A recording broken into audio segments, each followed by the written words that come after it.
सुगंधिम पुष्टिवर्धनम उर्वारुकमिव बंधनाद मृत्योर्मोक्षीयमामृता।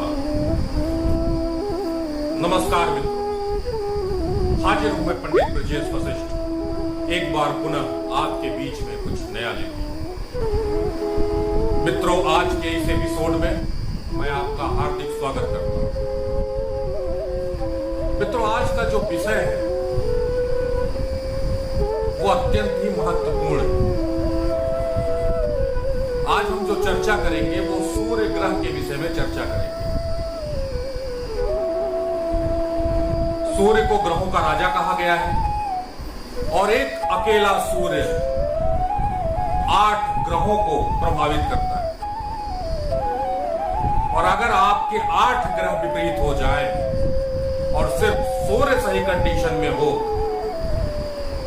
तो आपकी नैया पार लग जाएगी। उसी सूर्य के विषय में चर्चा करेंगे और कुछ ऐसे उपाय बताएंगे जो भाव अनुसार होंगे। जिनको कुंडली देखनी आती है अति उत्तम है, जिनको थोड़ा आता है उनके लिए और उत्तम है, और जिनको नहीं आती उनके लिए भी एक साधारण सी बात है। आजकल तरह तरह के सॉफ्टवेयर हैं कुंडली के, आप वहां से अपनी डेट ऑफ बर्थ, प्लेस और टाइम डालिए और अपना चार्ट निकाल दीजिए। चार्ट कुछ इस तरह से निकलेगा और उसमें से मिला लीजिए कि किस भाव में आपके सूर्य बैठा है। जैसे जो सबसे बीच में है, ऊपर है, वो प्रथम भाव है, उसके बाद द्वितीय भाव है, उसके बाद तृतीय भाव है। नंबर कुछ भी लिखे रह सकते हैं आपकी जन्म कुंडली में, उस पर नहीं जाना है।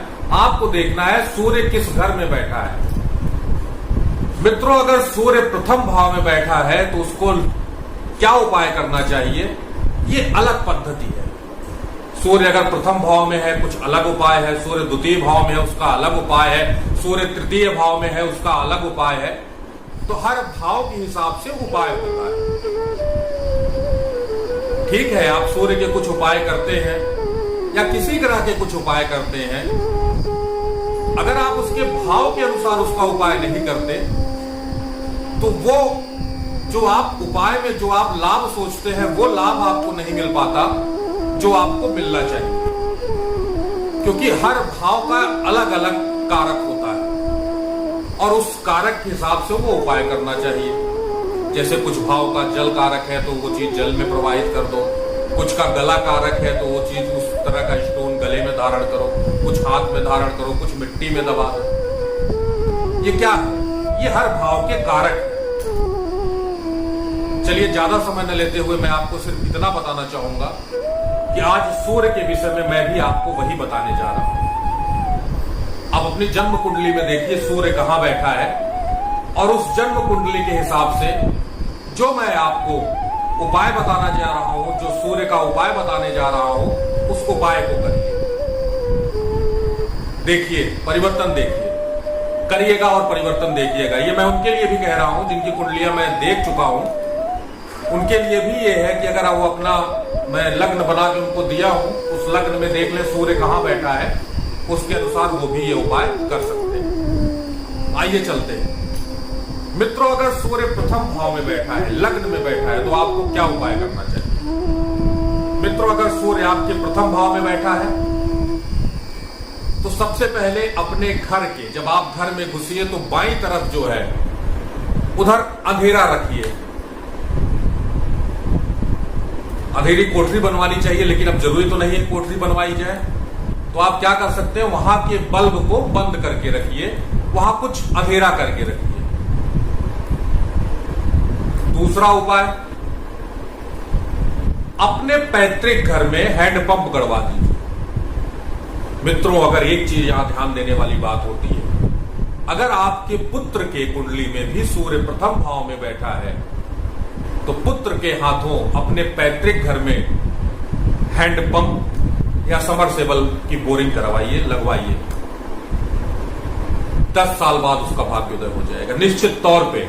पैतृक, अगर सूर्य प्रथम भाव में है और अगर आप पैतृक स्थान पे अपने पानी का उद्गम का स्थान बनाते हैं, हैंडपंप लगवाते हैं, समरसेबल लगवा देते हैं, तो आपका भाग्य 10 साल बाद आपका भाग्योदय हो जाता है। तीसरा, अगर सूर्य प्रथम भाव में है तो आप अपने नैतिक चरित्र को बना के रखिए।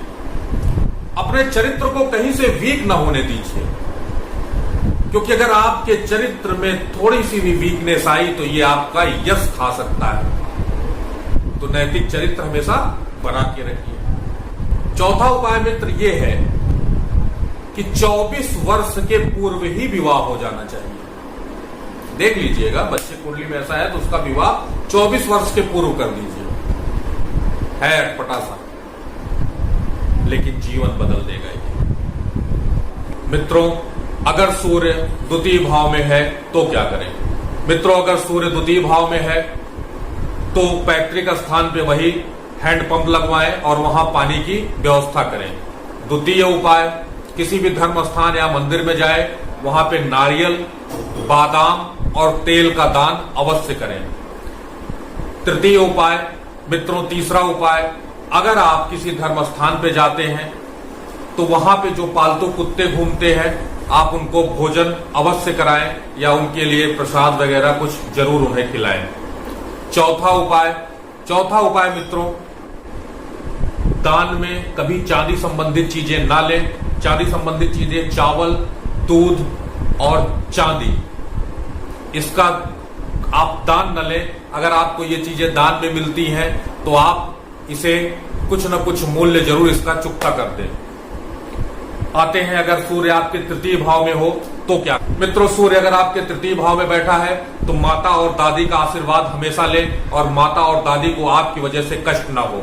अपने चरित्र को हमेशा ठीक बना के रखें, बुरे और पाप कर्मों में कदापि लिप्त न हो और घर में चंद्रमा संबंधित वस्तुओं को स्थापित करें, आपको लाभ मिलेगा। अगर मित्रों सूर्य आपके चतुर्थ भाव में बैठा है तो क्या करें? मित्रों, अगर सूर्य आपके चतुर्थ भाव में बैठा है तो अंधों को भोजन कराएं या अंधों को कुछ न कुछ दान दें। किसी मंदिर या धर्म स्थान पे भंडारे की व्यवस्था कराएं और भूखों को भोजन कराएं। तृतीय उपाय, मछली कदापि न खाएं और मछली का शिकार भी कदापि न करें। हो सके तो मछली एक्वेरियम रख के मछली का पालन करें और उसे चारा खिलाएं। शराब का सेवन न करें। लोहे और लकड़ी का कारोबार कदापि न करिए। अगर सूर्य आपके चतुर्थ भाव में बैठा है और आपने लोहे और लकड़ी का कार्य किया तो इसमें आपको भारी नुकसान हो सकता है। और अंतिम उपाय, तांबे के सिक्के को खाकी कलर के धागे में पिरोकर मतलब डालकर उस धागे को गले में धारण करें, इससे आपको लाभ मिलेगा। अब आते हैं, अगर सूर्य आपके पंचम भाव में बैठा है तो क्या करें? मित्रों, अगर सूर्य आपके पंचम भाव में बैठा हो, झूठ न बोले और दूसरों के प्रति आदर की भावना रखें। अगर किसी से कोई वचन आप देते हैं तो उस वचन को पूर्णतः पालन करें। तीसरा, परंपराएं और रीति रिवाजों की अवहेलना कदापि न करें। चौथा, लाल मुख के बंदर की सेवा करें, उसे चना और गुड़ खिलाएं। घर की रसोई हमेशा अग्नेय कोण में रखें। अग्नेय कोण मतलब पूरब और दक्षिण का कोना।